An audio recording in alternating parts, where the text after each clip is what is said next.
The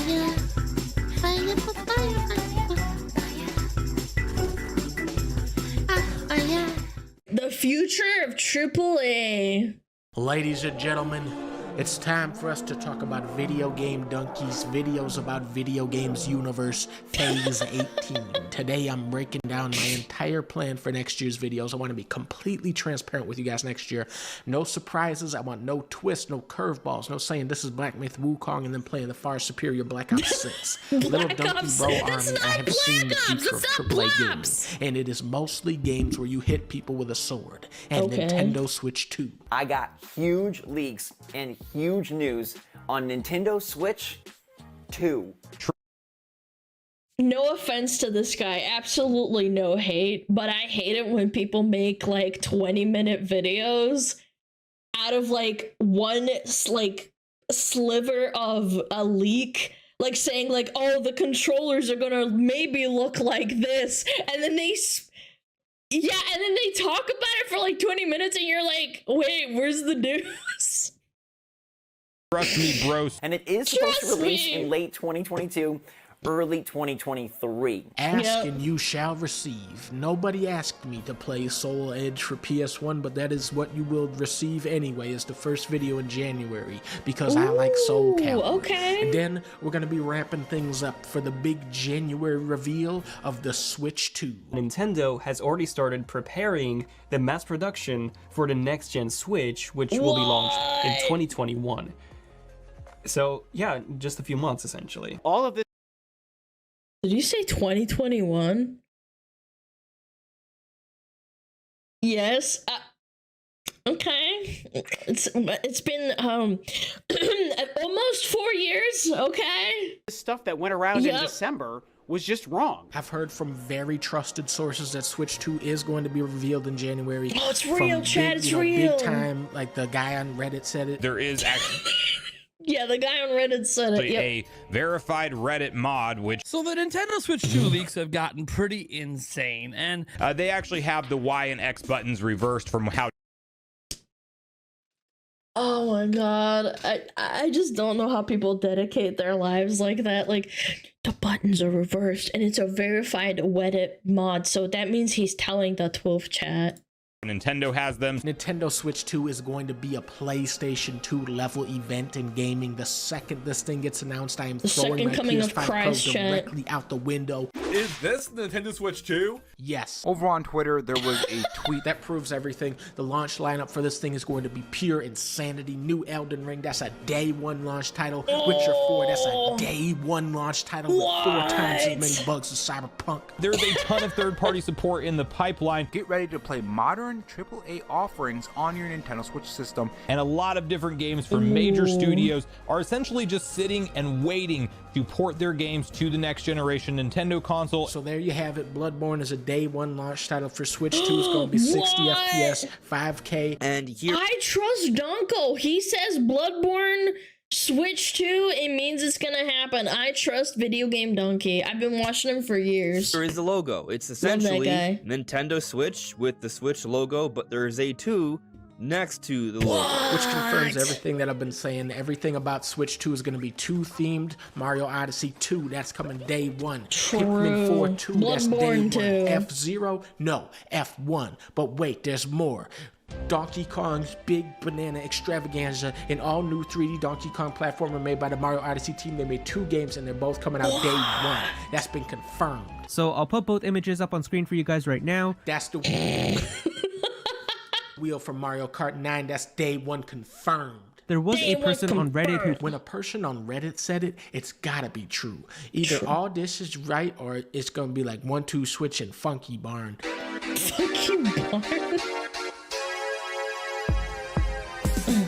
January 17th, we're playing Dynasty Warriors Origins. You play as a woman hitting people with a sword, which is what I love so much about video.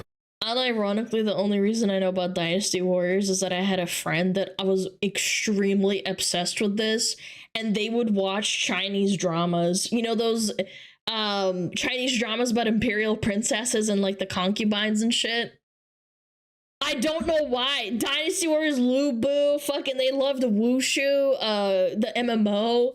I don't know why. There's like a phenotype for like, by the way, they were a white person. I'm just gonna throw that out there. They loved this shit. They lived for this kind of game. Chinese themed, imperial stuff. Historical stuff. I don't know.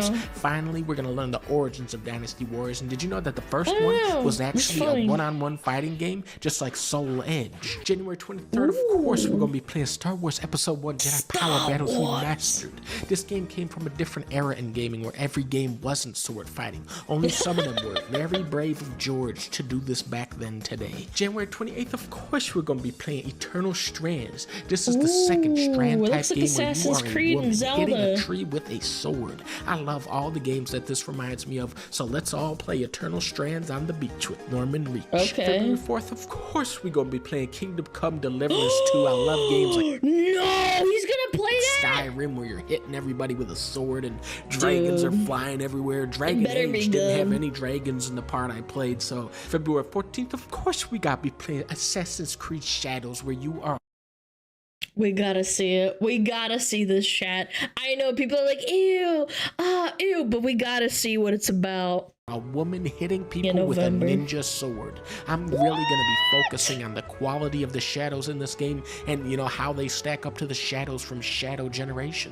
February 18th, of course, I'm going to have to be doing a video for Avowed. Definitely getting big Skyrim, hitting people with a sword type of vibes off this one. I love sword fighting in every game, every time, and it's just like Skyrim, and it makes you wonder why they don't do a Skyrim 2, which is coming to the Nintendo Switch 2 on day 1 confirmed. Whatever happened to Elder Scrolls, man? Yeah, I don't know. I feel like I've seen this before. Dead? Yeah, probably. I remember everyone was so hyped that year, and then nothing. It's dead, bro. Pirate Yakuza in Hawaii. In this game, you play as a Japanese gangster who becomes a pirate captain that can create clones of himself, and then he sails to Hawaii and teams up with a giant boxing monkey. It does have sword fighting, but I feel like it has too much stuff that isn't sword fighting for this game to be successful next year. February 28th, of course, we're gonna have to play Monster Hunter Wilds. This is a very innovative game where you can choose to be a woman or a man and then hit monsters with a sword. I don't think they've done sword fighting in a game for a while, so it's gonna keep things pretty fresh like Skyrim. In March, we're definitely playing South of... How much did this peak? Monster Hunter Wilds Steam Beta. How much did it peak? Does anybody know what numbers it peaked at? Dude, it's gonna be like double or triple that when the game comes out. I played the shit out of it. Dude, it was like, what, like... I think it was like, what, 100K? 450? Bro, I'm misremembering, but holy shit. People are gonna be hyped. I think it's gonna hit like probably like 800K to a mil.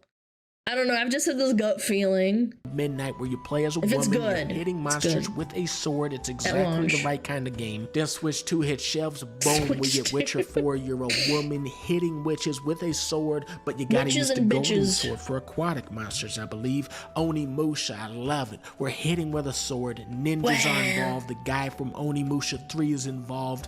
Ghost of Yoti looks phenomenal. We're doing ninjas for a change and hitting with a sword, kinda like Skyrim. Then I'm gonna play Skyrim for the first time. I've never played it yet. I've heard great things. To me, it sounds a lot like Skyrim. Then Fable is coming out. You're the woman from Fable 3 with a sword, hitting people with it. It's what we love to see. Then we got Black Myth Wu Chang, Fallen Feathers from the Butt of a Swan. It's a woman-based game with swords like Bloodborne. Oh my god, is that my mom? Fallen Feathers from the Butt of a Swan. Oh my god, it's a spirit fox woman. It's a woman-based game with swords like Bloodborne and Sekiro. Kinda got that ninja flavor to it that we love to see. Phantom Blade Zero, you are a woman ninja hitting people with a sword. Project the Perceiver, now this looks really interesting. You play as a woman ninja with a sword. You're hitting people with the damn thing. It's such an original premise. Where winds meet, you're a man ninja. Yeah. Man! And you're hitting people with a sword like Onimusha. And then I'm thinking we're gonna close out this year strong with Intergalactic. This is the new game from Naughty Dog, which is one of the best studios. We're talking Crash Bandicoot, Jak and Daxter, Uncharted, Last of Us. I swear, every time Naughty Dog steps up to the plate, they hit a home run. But for some reason, I started getting this bad feeling when I was watching this trailer. You know, we have a woman character, okay, probably a ninja, but why are we in a spaceship talking to people like Starfield? And I started thinking, I don't know, man. Maybe gamers were right. Maybe Naughty Dog is losing that magic touch. But then she pulls out a big-ass Skyrim sword and... A sword! Year of the sword! She has a sword as the end of the year. Yep. You're right. I do like swords. I am very biased towards sword play. I am. Daggers suck. Swords rule. Lots and lots of ninjas. Very nice. Thank you for that, Mr. Dunkey. Chat, check him out. Video game Dunkoid. Love that guy. Very wholesome. Oh, yeah.